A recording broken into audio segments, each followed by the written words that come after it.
and welcome to the show on sportsnetusa.net.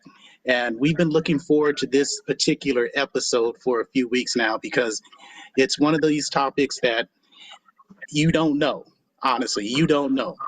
And so that's why we wanted to bring this to you. As always, I am Corey Neyland, alongside Mark Pavlovich up in the top left-hand corner of your screen. And we're joined by two guys who, they're going to educate us today, and they're going to educate you today. We have in your lower right side, Dr. Mario Longoria, and on your left side, Dr. Jorge Iber. And we're going to talk Latinos in American football. And we came across an article that came through on Twitter, just, an article out of Texas. And we found out that, this might be an interesting topic because me and Mark, we've discussed this topic many times on many road trips doing games. And they have a book, people. It's called Latinos in American Football. If you can read this, go pick it up. I got my copy. Pathbreakers on the Gridiron 1927 to the President. So this is your book. And we'll be discussing this because as I read the book, I thought I knew a little bit of something because I grew up around Latino players my whole life. Anthony Munoz, for one, is a top 10 NFL player of all time. That's in my opinion, and that's the right opinion. And we discussed this, but the more I read in this book, the more I don't know, and I didn't know. And so when we have a chance to talk to you two gentlemen, again, thank you for joining us. And Mark always starts the show with a question and gets us going to where we're going to go. So, gentlemen, first off, thank you for joining us. Mark, thank you for having us. Let's kick it off, man. Where are we going with this? Because we discussed already an entire show, and let's expand on that.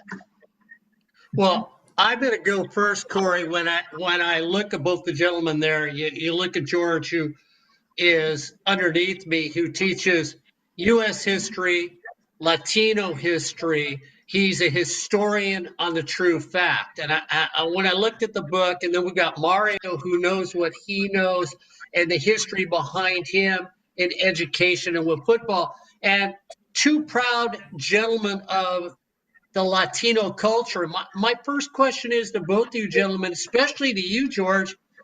I know you've written many books, but the history of Latins, I sit there and I said to myself, okay, why football?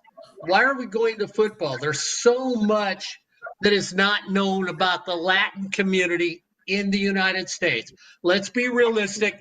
History itself, from junior high to high school to college, skims over the Latinos. We talk about the Alamo, and that's about it. So I've got to ask both of you gentlemen, why the collaboration and how did it get together for pro football?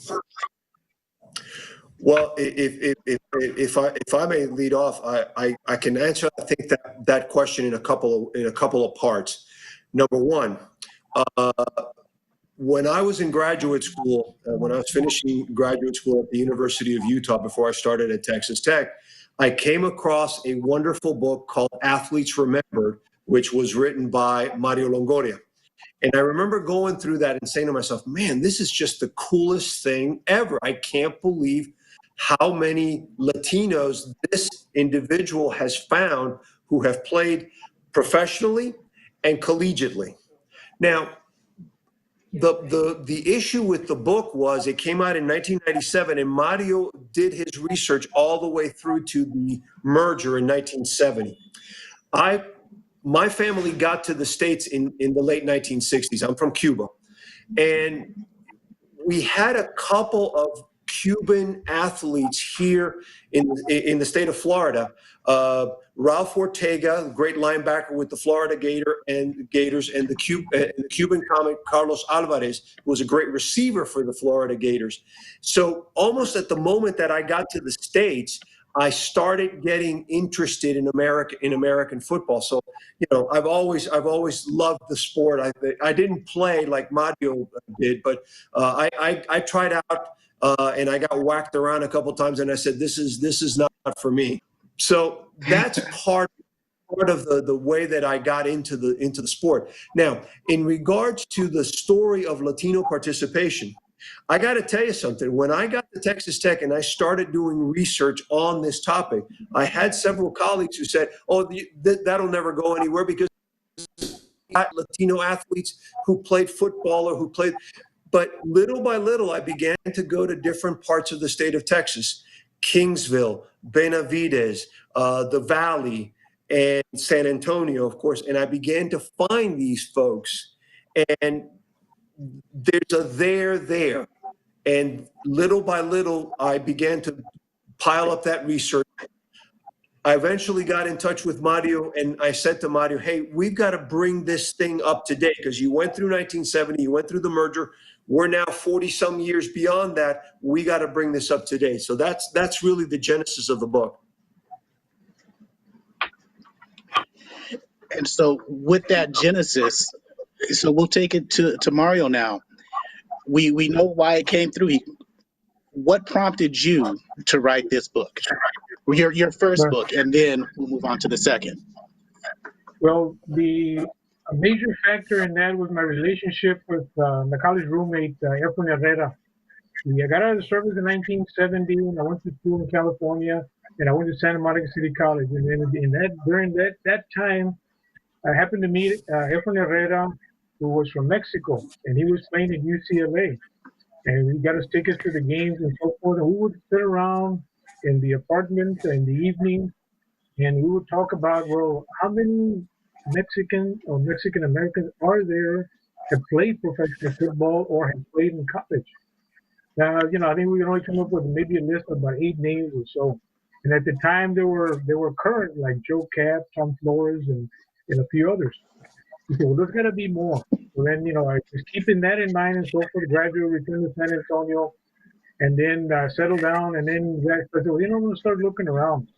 The first book, I went to the library. I went to the resource part of the library here in San Antonio. I told the lady what I was looking for, and she said, just a minute, I got a book for you. She went back and she brought back a very large book, and it was Roger Treat's Football Encyclopedia. Okay, so I checked it out, and for the next 2 weeks or so, I went through every single page and the rosters that were listed there, and I identified all the Spanish and Latino names there. They gave the colleges they went to and also the name of the pro football team they played. So that was the 3 parts there. So what I started doing is I started writing letters to the colleges of the players requesting information, and then to some of the pro teams. That process took me close to 30 years, and I was able to gather more than enough information intended to overwhelm me. Okay? So that's how it began. And then as the information was coming in and coming in and coming in, after that period of time there, I had a very large list, and I said, you know what, I need to stop somewhere. So then I also had established a relationship with Joe Horrigan at the Pro Football Hall of Fame. At the time, he was a researcher there, and he would send me, I would send him letters or give him a call. And he would send me information. So it started to pile up. And then he suggested maybe you should stop at 1970 because that's the time that the AFL and the NFL merged into one league, the NFL. And maybe stop it there, and it's exactly what happened. But it still took me a long time to organize the other information and get it out. But during that process, it was the huge learning experience that I had. Talking to these individuals, I was finding them through alumni associations, college alumni associations, through the Players Association, and then through Joe Horgan. That's how it all began, and eventually that resulted in the book in 1997. And the real interesting thing about that particular action was it was produced by an academic press, which later on I found out was kind of unusual because I wasn't even going to that school. That's Mario, I want to follow up with this in a way because you go out to discover Hispanic football players, Latino football players at a time. I mean, I grew up in Orange County. We talked off the air about La Fuente. I'm not far from Santa Ana, so the schools down in the Santa Ana area were a great deal of Hispanic players played on those. Anaheim High School had Hispanic players. But I want to know when you were doing your research and you would talk to people and say, hey, I want to know how many Hispanic or Latino players are on your team. Did you get people that hesitated with you and said, excuse me? What? You want to know about football players with that question in their mind back then? Or was it, That no, oh, yeah, we that got happened. 20? To answer that happened numerous times. So then I had to change my approach. I'm looking for, I started just making associations to colleges, for example. I said, I'm looking for a certain type of player that played in the NFL. His name is not well known. It's not a star name or something that the general public would know. But I need assistance in finding. Can I look at your roster? Do you have a roster of players? Do you have a media guide? Do you have a magazine that lists your information, or a media guide where I can look at it, and then I started to identify. That's what I did with that Roger Creed Encyclopedia, and that's produced in Canada. And that one had the very in 1929 there was a guy named Jesse Rodriguez. Now Jesse Rodriguez is a Okay. very very Spanish name, okay? Mm-hmm. And he was playing with the Buffalo Bison, and he went to school, Salem College in West Virginia. So the process was lengthy. The letters were written, and maybe in a month or so you'd get a response, and then you had some questions you'd call back. But I always made it a point after a certain time in that process to get names of individuals who might be of help in terms of helping me locate these individuals. See, that was the hard part. Once I found them, then I wouldn't let them go, and we talked and talked and talked. And they were very curious. Some of them were even didn't want to participate. So, well, why do you want to write about my career when no one will give a crap about it? See? Yeah. And you find out that those guys that give you that response were the star players. See?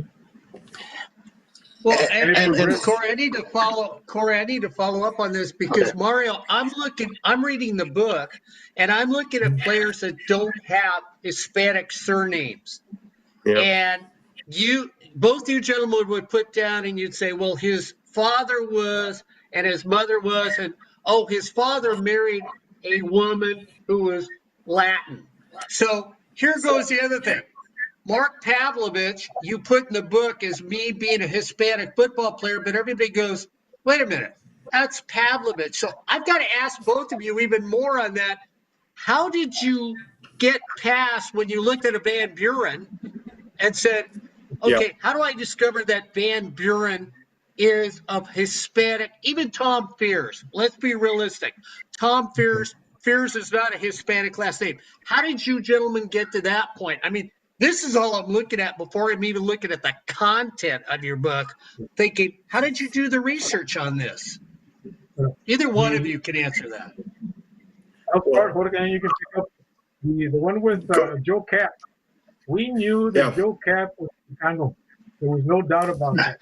Because Yeah. even though Cap was a California native and so forth, how he conducted himself in his real life and how he went through life constantly fighting because he got called wetback and he got called all this other stuff and so forth. And then not only that, but on July 20th, 1970, he was on the cover of Sports Illustrated, where it referred to him as the toughest Chicano alive. Yeah. The only reason he had a friend of mine who was I think it was right before Jorge, he was going to Texas State University, and who actually had brought this to my attention. Hey, there's a guy there who calls himself Chicano, but he's got a German name. His mother's maiden name was Garcia. See? And sure enough, when I got Mhm. home, when I finally located him, and this guy was great. He was very affable, and Yeah. he liked the idea. Yeah, someone needs to write about it. There's plenty of us around here and so forth. And he had no problems with his identity. And if you read his story, everywhere he went, he wound up getting bottles broken over his head and abused vocally and that sort of stuff. See? And that was his situation there. The Jorge, I guess you have some other ones also. Well, the best example I can give you guys is Ted Hendricks, the Mad Stork, graduate of the University of Miami. Uh, you know, he was really probably the first Hispanic Latino that I was familiar with who didn't have a Spanish surname. He was born in Guatemala, speaks fluent Spanish, very proud of his heritage, and the majority of these really old individuals who are these German or English names, and they are Latinos. A lot of that research came from Mario's first book. Ted Hendricks was the guy who started me off on this project in that regard. But Mario has really done the yeoman's work in that area. I actually managed to just simply get lucky here in Texas and find a whole bunch of Latino players at the high school level and at the collegiate level and even at the professional level here. And I mean, look, let's be honest. Day completely. Tony Romo. A lot of folks in Dallas, a lot of folks in the state of Texas were surprised that Tony Romo is the grandson of a gentleman who immigrated from Mexico, and his wife is Mexican American from Texas. Tony Romo is very adamant and very, very proud of talking about what his grandparents accomplished in this country. And he's constantly talking about what a great country it is that these people came here and they sacrificed, they worked hard, they worked menial jobs in many cases, and yet they were able to set things up in such a way that my father had his father had opportunities, and now, of course, he's had the career that he's had with the Cowboys, and also the career that he's now having with CBS Sports. Yeah. And then with Romo also the cultural connection to his grandmother. The Mike Flores, San Antonio Express News sports writer, wrote a real nice piece that I included in Romo's profile. Was that he had a very illustrious collegiate career, and he was recognized for that nationally. And when he got into pro football and so, he would call his grandmother right before every game, just to let her know he was okay, to see how she was doing. If that is not like Latino Hispanic culture, then I don't know what is, for one.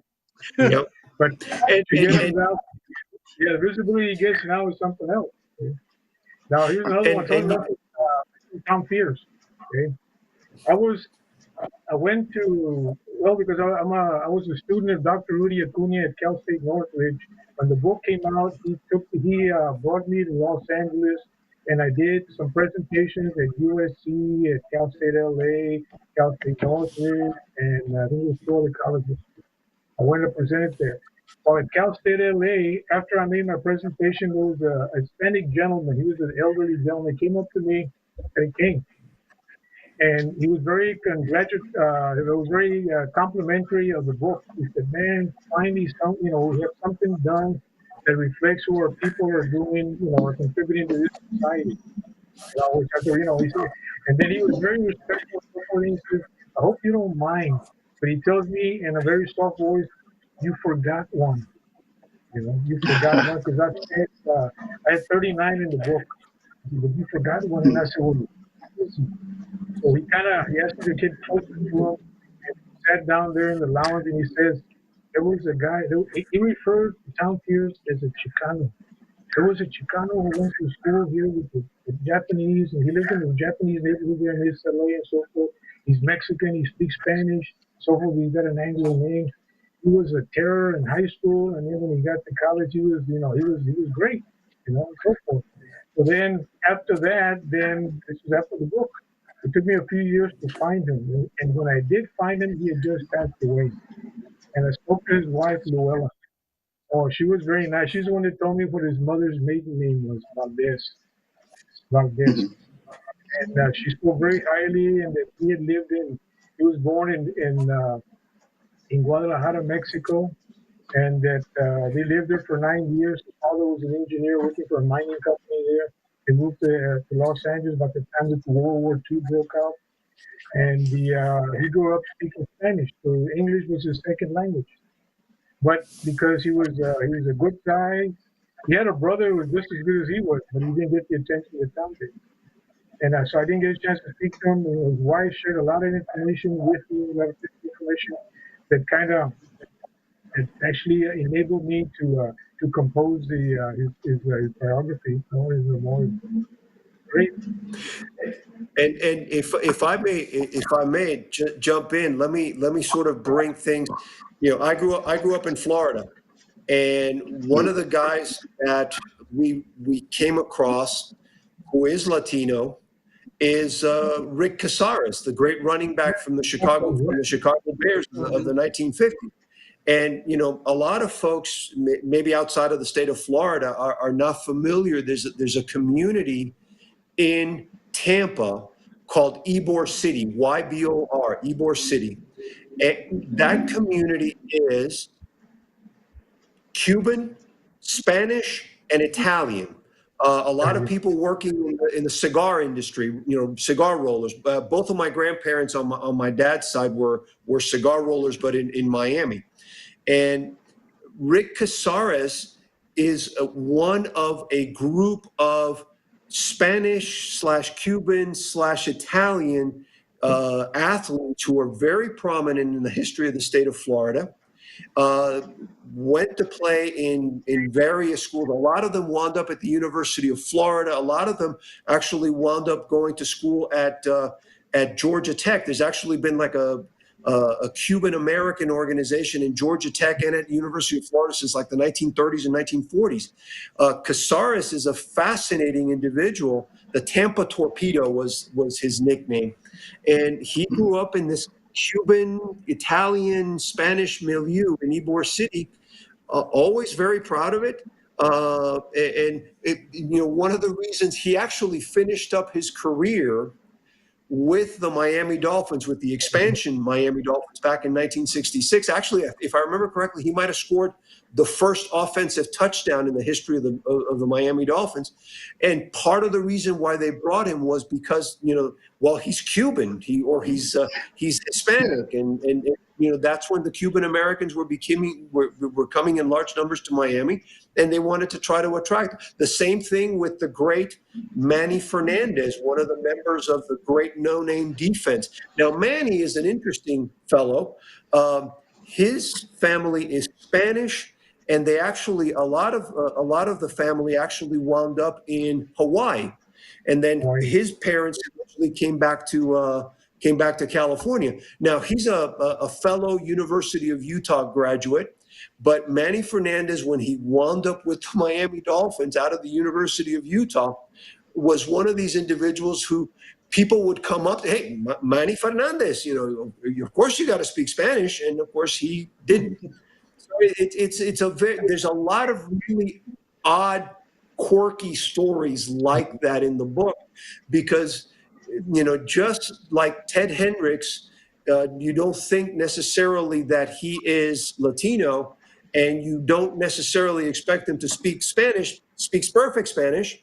Manny Fernandez, with as Latino a name as you can possibly get, didn't really grow up speaking Spanish. And so it's the context. One of the things that I think we tried to do in this book is we focus a lot on what's happening on the field and what's happening with the players, but we also try to contextualize, going back to the point that you brought up, Mark, that about Latino history tends to be the Alamo and maybe a couple other things, and Cesar Chavez, and then that's about it.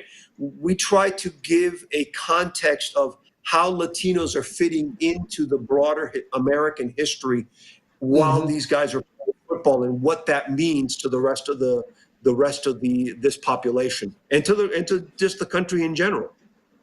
Yeah.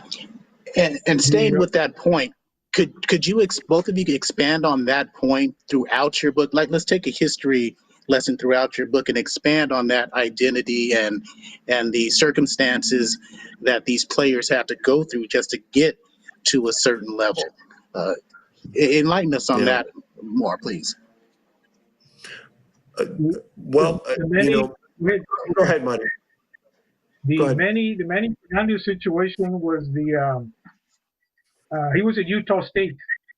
He was at Utah State, and he for some reason or another the coach didn't like him.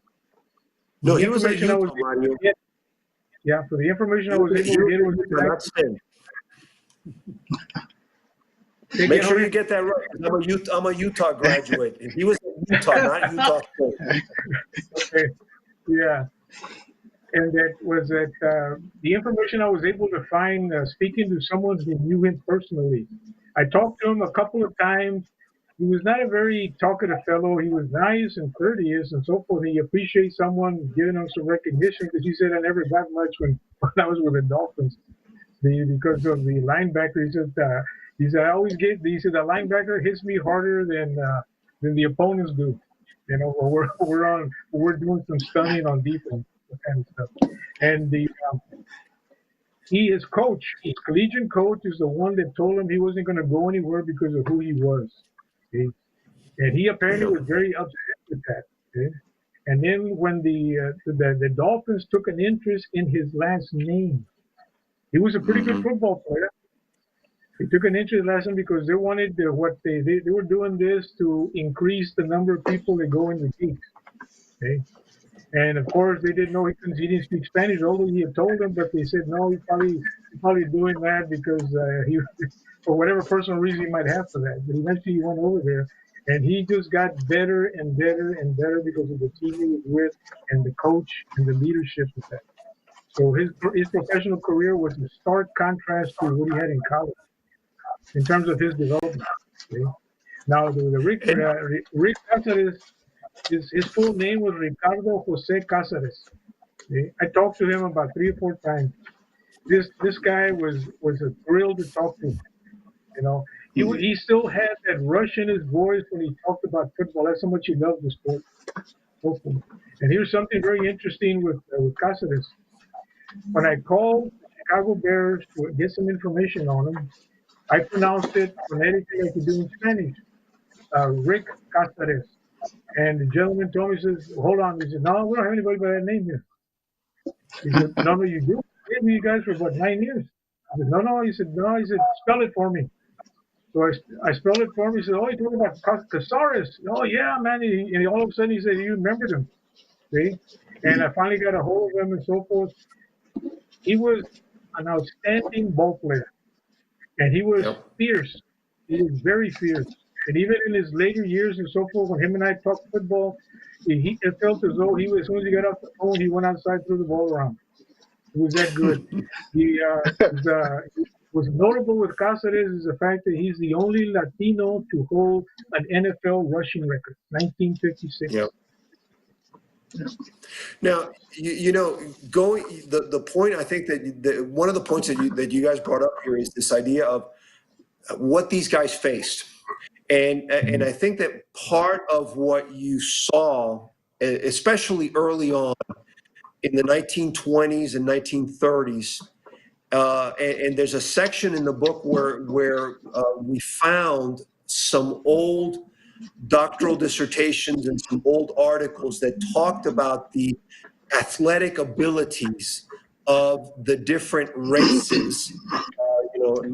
Latins were considered a race. Scandinavians were considered a race. Irish were considered a race, at least as far as this scholar was concerned back in the early 1920s. And the argument that they made was that the Latin was too hot-blooded to participate in a sport and to play it fairly because he had to win or else he wouldn't be able to handle it. Additionally, especially with the Mexican Americans, the argument was, to put it bluntly, these guys aren't smart enough to be able to do that. And one of the earliest bits of research that I did when I got to Texas Tech was on a guy by the name of Everardo Carlos Lerma, E.C. Lerma, one of the greatest high school football coaches in the history of the state of Texas, one of the first Mexican-American high school football coaches in the state of Texas. He wound up in a little town called Benavides. It's in Duval County. It's near Corpus, just so sort of to give you a perspective of where it is. When he came up for the head coaching job in 1940, he was actually told, we don't know if a Mexican can do this. And, he showed them, because between 1940 and 1954, he guided the Benavides Eagles to regional titles, district titles in football, multiple regional and district titles in football, in basketball, and in track. And when he left in 1954, the school did not make the playoffs again until the mid 1980s or late 1980s, if I remember correctly. And when I actually got to talk to his son, who was a great football coach in his own right here in Texas and in New Mexico, he said, I guess we showed him that a Mexican could do the job. And you find these stories, and I got to tell you, having brought up that point, sort of a little bit closer to our time frame now, there's a story in there about Juan Castillo, who was the offensive line coach for many years with the Philadelphia Eagles. I don't remember what team he's with now. I know he was with the Ravens for a while. I know he was with the Bills for a while. I don't recall right off the top of my head who he's coaching with now. But Juan Castillo, who is from Port Isabel, his father was killed in a fishing boat accident when he was like about 11 or 12 years old.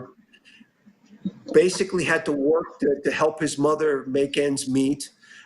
Played high school football at Port Isabel. Nobody gave him an opportunity to play football. So he actually went down to Mexico, to Monterrey, and played there for a year before he finally got a chance to come back to Texas and coach, and play at what was then Texas A&I, which is now Texas A&M Kingsville.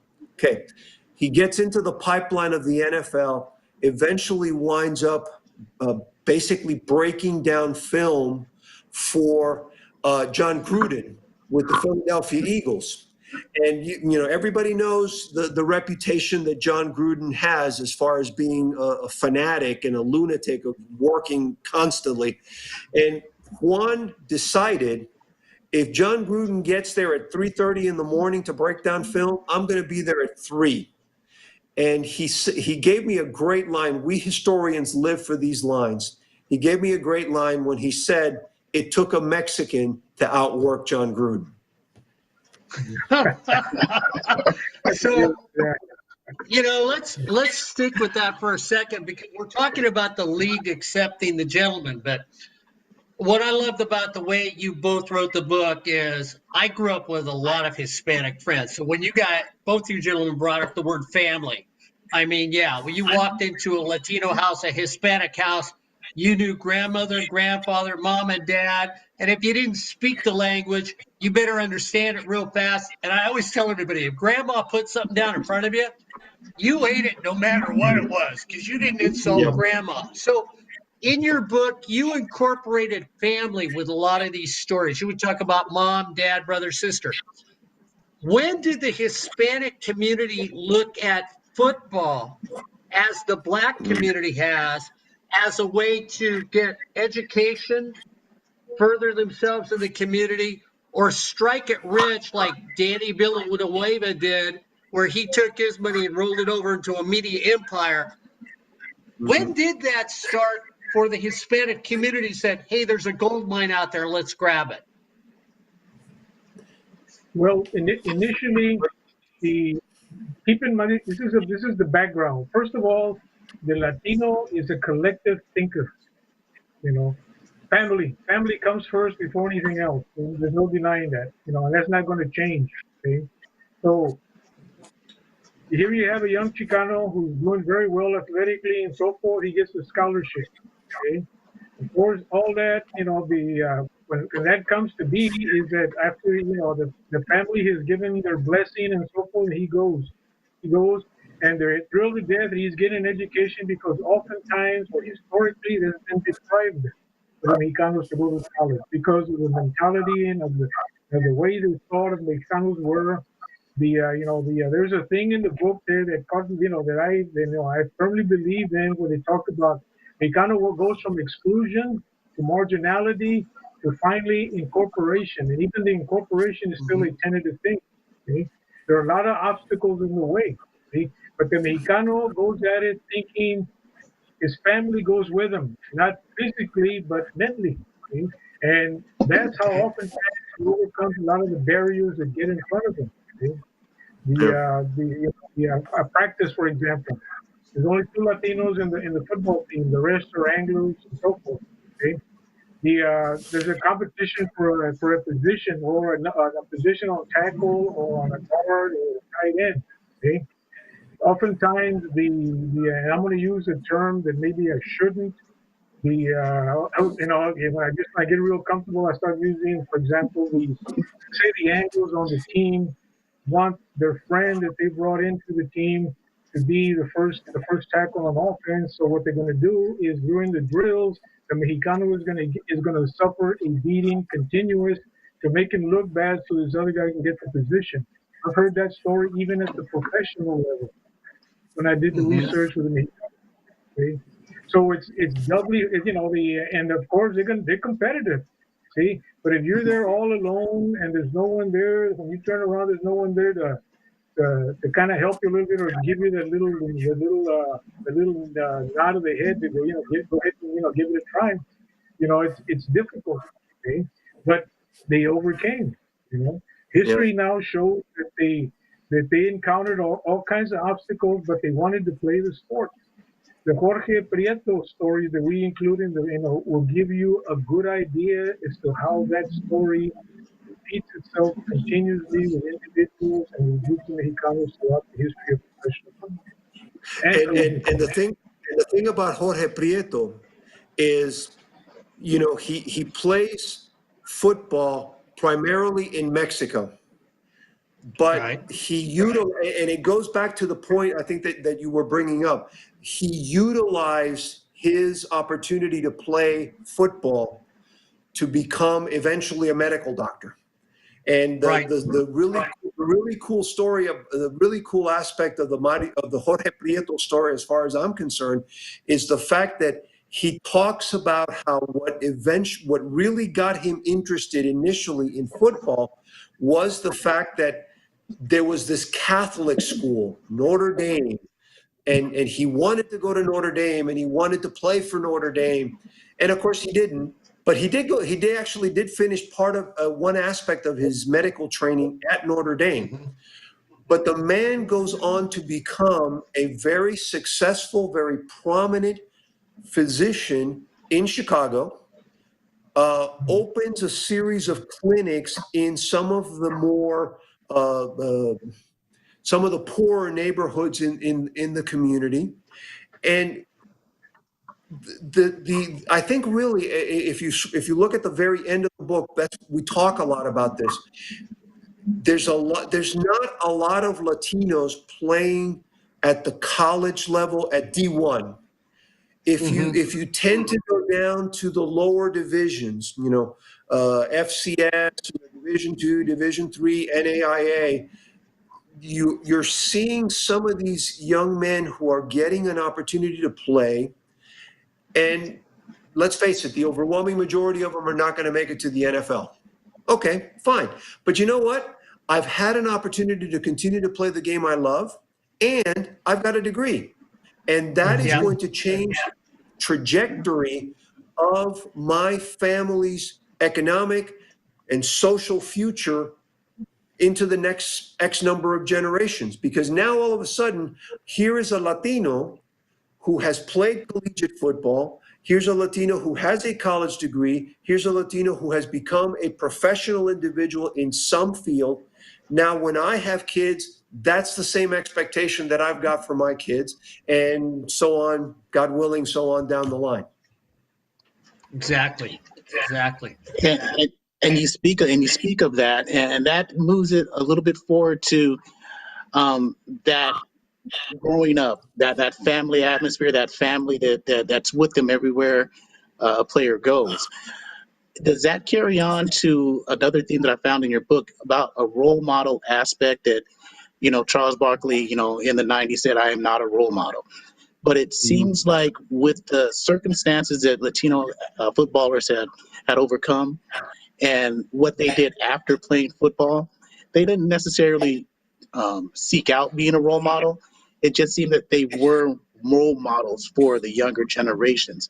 Um, is that something that I know in the Black community, nowadays some people don't want to be role models, but it comes with the situation. Is that, and I was going to go somewhere with that question, but is it important for the athletes to be role models?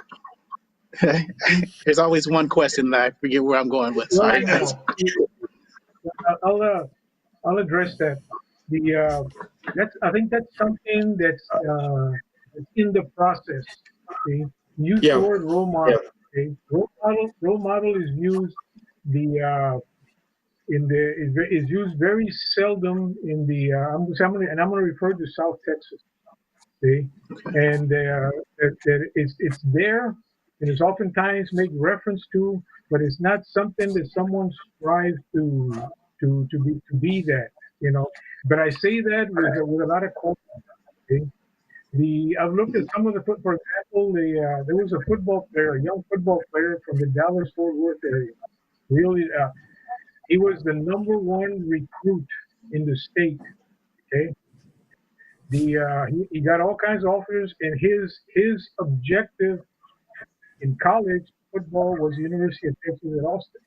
I use that example quite a bit because it bothers me because here you have an exceptional football player, and the thing is he got and I get this, he got picked up eventually by Texas, but he sat on the bench for almost 4 years, never played, and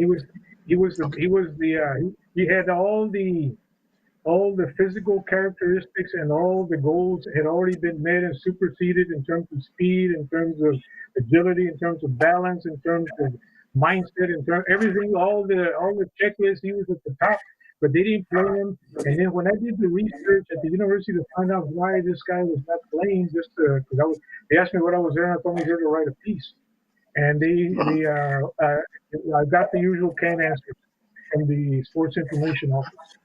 And then on the way out, I had this one gentleman. He said, "I heard you in there." He says, I'll be more happy I'll answer that question for you." He says, "Because Texas did not want or didn't want any of the other Southwestern schools to pick him up for the Big 12." And he said, Okay. "Isn't that a waste? Isn't that a waste of talent? Why don't you just let him go and try and talk to someone else?" See, but that also brought to mind to me a research I had done previously of another running back or another player at Texas back in the 50s. His name was, he was from Hebronville, Texas. He was an all conference player. He got recruited by the coach before Darrell Royal was there. When Darrell Royal got there, this young man was telling me with a lot of enthusiasm that Royal would approach me every single day and tell me that I was not going to play, that I maybe consider going someplace else and so forth. And because I was 18, 19 years old at the time, I thought he was telling me that so that I could work harder so I can earn my position. And he said, and I worked, and eventually he broke into the starting lineup. And I can't remember his name for the life of me. He loses me. The Rene I can't Ramirez. remember. Rene Ramirez, Yes, exactly. running back. Yeah. His first play, they were playing Rice during the season, and I think it was 1958. And Ramirez was on the bench. He was also a backup quarterback. Okay? So Okay. The two quarterbacks, the first two quarterbacks were injured, and they had to bring him in. The assistant coach was saying, "Coach, we need to bring him in. It's important to do that. He's also a left-handed quarterback, so he's going to throw the defenses off a little bit until they catch on." So they finally send him in, but they didn't send him in the quarterback. They sent him in to run back a punt. He ran back a punt 40 yards for a touchdown, his first time on the field with the University of Texas. And after that, he was paid fairly. The newspaper accounts, whenever Royal referred to them, he referred to him not by his name or his number. He referred to him by using this, a left-handed quarterback. He never referred to him by his name. So what does that mean? That means that he was not liked, but he stayed there. He graduated with a degree in civil engineering, and he's a big member of the alumni group at UT right now. I'm If hoping he's still around. Wow. if I may chime in, Those are the things that make this research be worthwhile. Okay.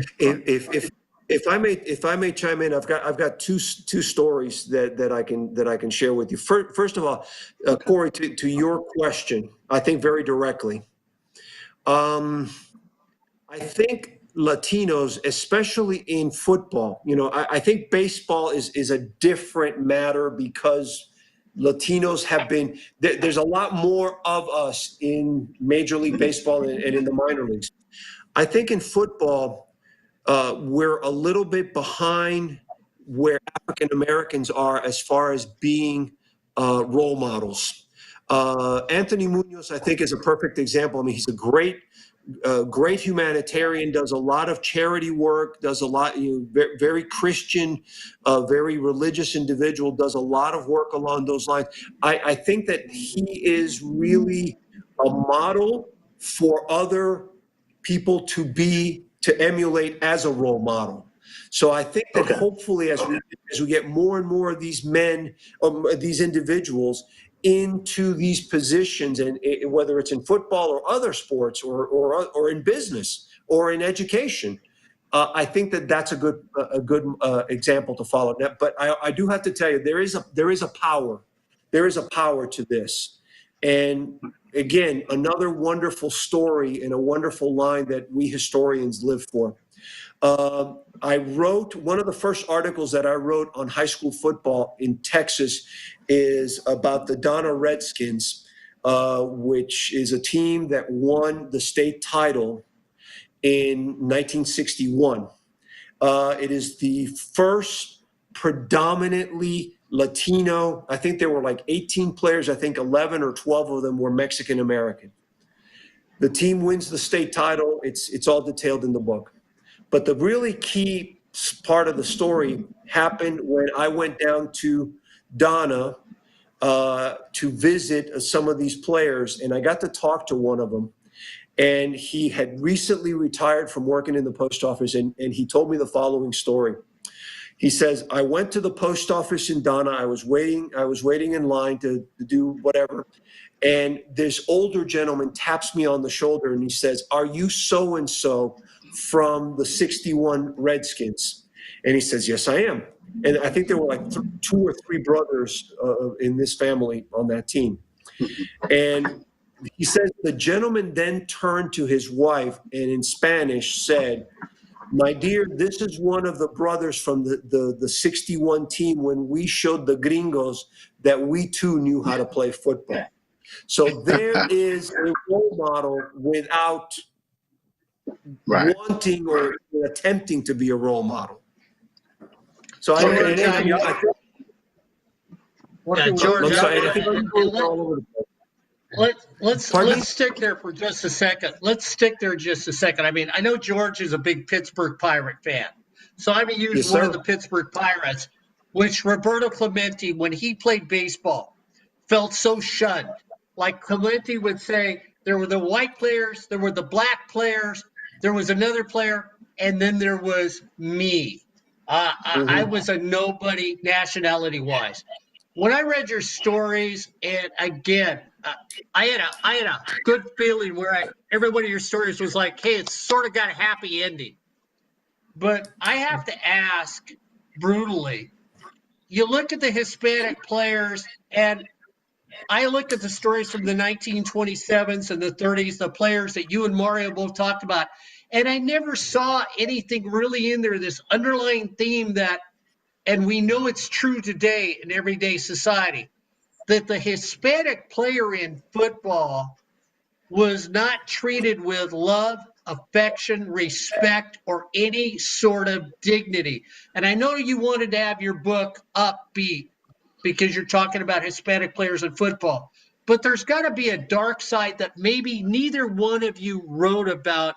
And could you sort of tell me how bad was it, or is it still, for the Latino football player in the NFL?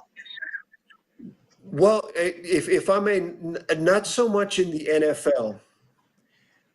If you go to the end of the book, where we talk about the demographic changes that are taking place in the United States, you go to certain communities in Georgia, and some communities, in some smaller communities in Georgia, are now Latino majority.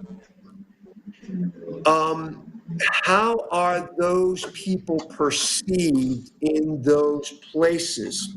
And when you take a team in Georgia, in Nebraska, in Arkansas, in Kansas, and even in South Texas, you take a team from South Texas that's mostly Mexican Americans and you have them play outside of the valley. How are they received today? And unfortunately, you're going to see examples at the end of the book that talks about how there's an example, I think, from South Carolina, where people are making certain comments about the Latinos on another team. And if you sort of follow the whole book, you'll see that that happens time and again in Texas and California and in other parts of the country.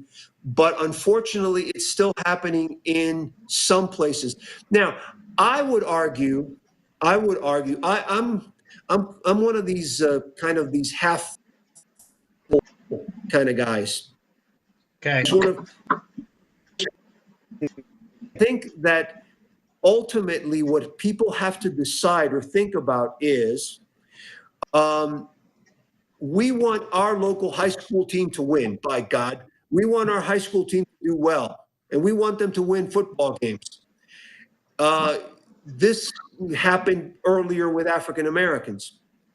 Maybe I don't feel positively about this particular group or this particular individual, but if this guy helps us win, is that destabilizing the arguments or the beliefs that people have?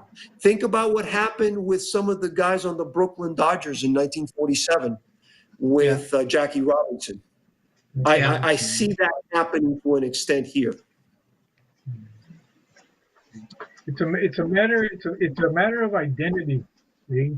You get beat up so much for years and years and years and years, and you start to believe that you're not worth anything, that you can't nothing, you've got nothing to offer. But within inside that individual, there could be a star in the making. See? All they need is opportunity to get a chance to play and learn. See? And eventually the identity will reinforce itself. See? Not that it's going to overwhelm anybody and so forth. It's just the fact that you need to know who you are, what you want to do, and how you're going to do that. And the thing and work from there. But you need to get the opportunity. See? There was another team in 1962. I wrote a piece on the Breckenridge Eagles. This was an all black and an all Mexican team coached by a white coach. Okay. And they, on every step of the way after they got through with they went in the district, they went in the by district, and then they went to the state championship and so forth. The hotels wouldn't give them rooms. They had to eat in the back, or they brought the food to the bus and that sort of stuff. We didn't let them use the bathroom. Okay. Wow. And they wound up beating the powerhouse in Texas and came back. And even then, they rocked the bus as it was leaving the stadium. Okay. This is in 1963. That group of players still get together at a Mexican restaurant in San Antonio at least once a month, and they're still very united. blacks and Very Mexicans. cool. Mexicans, Very cool. you know, and every step they had to prove themselves 10, 12 times better than anybody else. And they did it. Yeah. And they won big time too. Yeah. Yeah, and it harkens back to in your book. I was really caught by, and it really made me think about the Danny Villanueva comment Yeah, yeah. about when he Oh, was the black bus, the that was white bus, classic. and then Yeah. you He got take a the different cab. accent. Yeah. Yeah, you take the And then cab. That all you black guys over here on this bus, and then all you white guys on this bus, and Danny, you take a cab. So, and then his comment was, "Well, I was neither fish or fowl." right, and that And see, resonated so much for me. I'm yeah. sorry. And oh, and you know, think about what Danny Villanueva went on to do. Right. You know, the media empire and the significance of the media empire that he created. I got to just throw this out. I'm working right now on another book on a Mexican American family from Cheyenne, Wyoming, that has produced multiple state and collegiate wrestling champions. That first generation, dad worked for the railroads. Dad worked in several menial jobs. Then the first 3 or 4 young men got into wrestling. They went to college. A subsequent generation of those wrestlers is now the president of a college in the Northeast. That happened within 2 generations. Sport can break down barriers, can open up opportunities for Latinos, for African Americans, and we have to take advantage of those opportunities. And as Mario said, make sure that you sort of stay within yourself and understand, I am Cuban, I'm Mexican, I'm African American. I am doing this for myself, for my family, but I also want to be able to become a professional in sports, in business, in medicine, in law, in whatever. And I want to be able to then say to the people, the kids coming up, this is how I did it. And a lot of these guys did this. If you go into these stories, some of these guys wound up as police officers, school teachers, and they purposefully went and passed that information along to the next generation. I think that's a very important, and that's part of role modeling, you know, to go back to Corey's point. Yeah, well, And Mark, role modeling is a byproduct of that character building. Yeah. Yeah. and speaking of character building, I wanted to touch on a couple, well, 2 specifically because I'm a huge Raider fan. Tom Flores and Jim Plunkett. Um, Yep. I was doing a little bit, and I don't know if I'm correct, but there was Fritz Pollard, and then the next minority head coach in the NFL was Tom Flores in 19. I mean, can guys? I know in the book you did a lot of Tom Flores and Jim Plunkett. Tell the audience how important at least those 2 gentlemen were. Why It's don't you take almost that, Mario? impossible to figure out the impact of those accomplishments. Okay? Flores worked hard all his way through. He never asked for anything in return. He just did what he was expected of him, and he was successful. No denying it. Okay? So when he got so when we got to where he was at and so forth, you know, he was under a microscope. Okay? You know, all Latinos are under a microscope when they reach it, when they get into those levels as a head coach or as a star player and that sort of stuff. And then they ask you questions. You know, they always want to test you. You know, how you handle that is going to be very important. Flores has a very basic foundation of family life and respect for others. That's what drove him all the way through. The you talk to what's his name? He's a Hall of Famer now. Howie Long. and he talks to Tom Flores as though he was his father as such. You know, whenever they ask him, he's always been a big supporter. He's not, and as such, and it's just one example. He took Plunkett under his wing. Plunkett was kind of not. Plunkett was beat up pretty bad. Absolutely. He was an outstanding football player, but he was very modest and he was very inward in terms of how he presented himself. But he let his actions speak for himself. You know, he graduated from Stanford, which is an accomplishment in itself. He won the Yep. Heisman Trophy. He won to. He was the number one draft pick. Unfortunately, he had to go to a team that wasn't worth the what the Yeah. the money that were paying him. So I can't say anything bad about the Boston. Back they were called the Boston Patriots. And then he Yep. won with the San Francisco 49ers. He was behind Brody for a while there, but he never got a chance. Flores actually redeemed him from the heat there where he was at. Yep. But Yep. if you read Plunkett's biography, the conversations that Plunkett and Flores had for a number of years there, eventually they found a way to work themselves into a positive area where all they needed was just an injury to someone else that allowed Plunkett to step into the limelight, and he won. He was a winner now, Right. once again. Yep. And we had mentioned the pirate, my love of the Pittsburgh Pirates. I got to tell you, and see, I think things happen in your life that sort of give you a sense when you look back on them. This is guiding me in a certain way. I remember Roberto Clemente when he won the MVP in the '71 World Series, and when he was about to get his trophy from Bowie Coon. I remember him taking off his cap and saying, "I now need to speak to my parents in Spanish." And he did a very, very, very Latino thing, which is he asked his parents for their blessing, mi bendición. And I was like 11, I think, when that happened.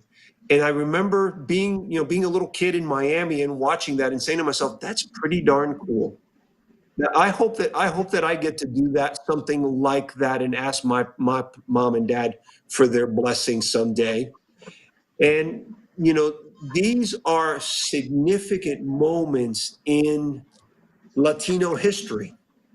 It is a way for people to see us as proud of our heritage, proud of our accomplishments, and proud of the people who are changing the way that we are perceived by the broader society. And again, Jackie Robinson, Jim Brown, these are the examples, early examples for African Americans in athletics, and there's others. I mean, obviously. I was just reading a little article on Buck O'Neill and the stuff that he had to go through in the Negro leagues, and these men and women overcome, and they are examples for all of us, whatever our background is. And I think that it is imperative that these stories get out. And frankly, that's really part of what drove my do this book, and frankly, what drives us to do our research. We're not gonna become rich. We're not gonna be J.K. Rowling's. But the stories that we get to tell, I think, are significant, and that's what we geeky historians get our buzz from. At least that's how it works for me, and I'm pretty sure that's how it works for Mario as well. Guys, In fact, as a matter of fact, I still have Roberto Clemente baseball cards in a notebook. there you That's go. how impressive it is. Guy, I have to ask both of you, especially George, because of what you said before we let you get away. And I brought it up for those of you that don't know. These gentlemen are educators. These gentlemen are people that teach us things that we may not know. When I look at a book like yours, because I have problems with history and the way history has been taught in the United States, there's a lot of non-truths. that we get taught in junior high, high school, junior college, and then at the university level. And I really do believe there's got to be a place for a book like yours on the educational scene. I mean, George, you're a history teacher, so this is why I'm asking you this. You're a history professor because these stories need to come out not only to the Latin community, but to the rest of society. And if it's sports, that's great because there's other stories. I mean, why don't why do these books just sort of be seen? Why aren't there universities embracing these stories to teach to the generations that are there? Hey, be proud of who you are, be proud of what your heritage is, look at your past, and embrace who we are. Both you gentlemen are proud Latin men. Why isn't that in education today? I mean, because I really find it frustrating from an old white guy. I think we're doing a better job. I really do. I mean, and of course, if some of my students or some of my future students ever see this, they're probably going to say, yeah, what that means is that Iber's going to force me to buy his book in his upcoming classes at Texas Tech. And yeah, that's true. Well, yeah, but you know what? I happen to think that the stories that I tell and the stories that other people in my profession tell are worthwhile. And I want students to get that story. This book is eventually going to be in one of my sports history classes at Tech, somewhere down the line. Excellent. Excellent. I have a book on the life and career of Mike Torres, the great pitcher for for various teams, although I always like to consider him a Cardinal. I hate the Yankees. I don't try to, I try not to associate it with the Yankees or with the Red Sox. But, his story is very similar. His family comes to Kansas from Mexico. They work for the railroads. And then there's this one kid who is able to utilize his talent on the mound and does X, Y, and Z. Those stories need to be told. I think that we in the historical profession now are doing our best to try to bring in these stories. At Texas Tech, I've got colleagues who are going to provide stories on sports, who are going to provide stories on labor, who are going to provide stories on business. And we always try to present as broad of a picture. When I teach my second half of U.S. history class, I spend a lot of time talking about African-American businesses. My undergraduate's in business, so I sort of talk about that and plug that in. I talk about sports. I talk about as many different topics as possible because it's all part of the story. American history is wonderful.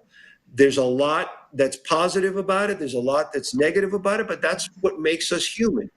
And obviously, I see it as my job to tell kids as much of this stuff as possible. I never know what's going to trigger Billy over in the 38th row of my classroom or Susie in the 47th row of my classroom to want to learn more about the history of this country. And of course, obviously, sports is a really, a spoonful of sugar makes the medicine go down. Kids love sports. This is a good way to try to teach these stories. And Mario, continue that because you have so much passion when you talk about the Latino community. Not saying George doesn't, but when I watch you talk about him, I feel like you want to come through the screen to Corey and I and say, let me sit in your living room and we'll talk 24/7 about the Latino community. So a little more about how do we get that story out there to everyone else? I'm also a teacher. Although I have degrees in history, my doctorate degree was in English. I was trained to be a literary critic, and I like using essays. I like using theories to apply to situations to fully explain how things happen. In the classes that I've taught, although I'm retired now, I always place an emphasis on identity. Who are you? Ask yourself the question, who are you?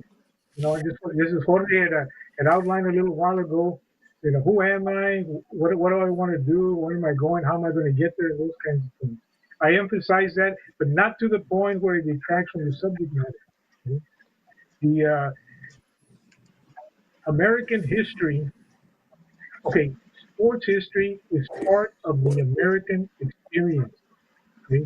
It is Okay. part of Hmm. all these other things that you see and that you have to know about, that you have to learn. You're going to master some, you're going to be weak in others. That's fine. We're human beings. We don't want to lose sight of that.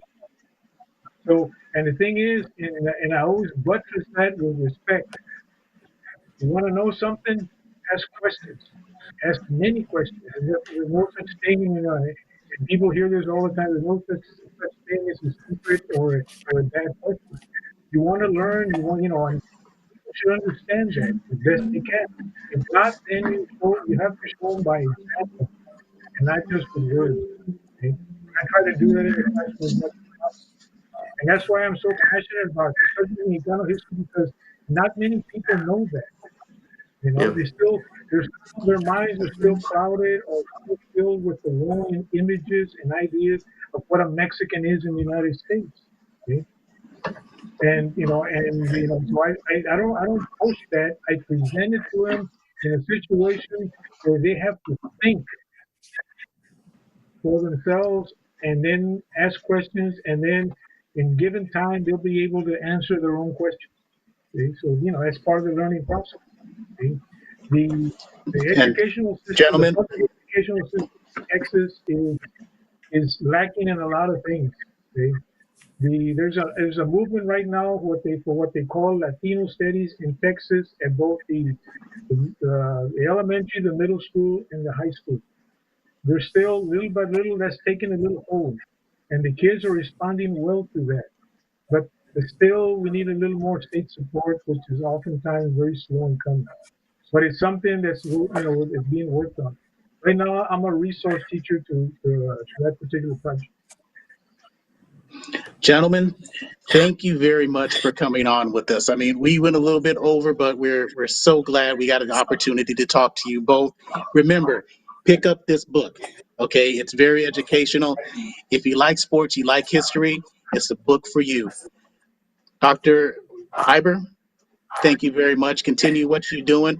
Go Thank Cards, you. go Pirates. Let's hope they get back there. Dr. Yeah. Longoria, I appreciate what you've done for this, for me especially, educating me on something that I needed more to know about. For doctors, Mark Pavlovich, Ed Ford, I am Corey Neyland. Again, you've been watching the show on SportsNetUSA.net.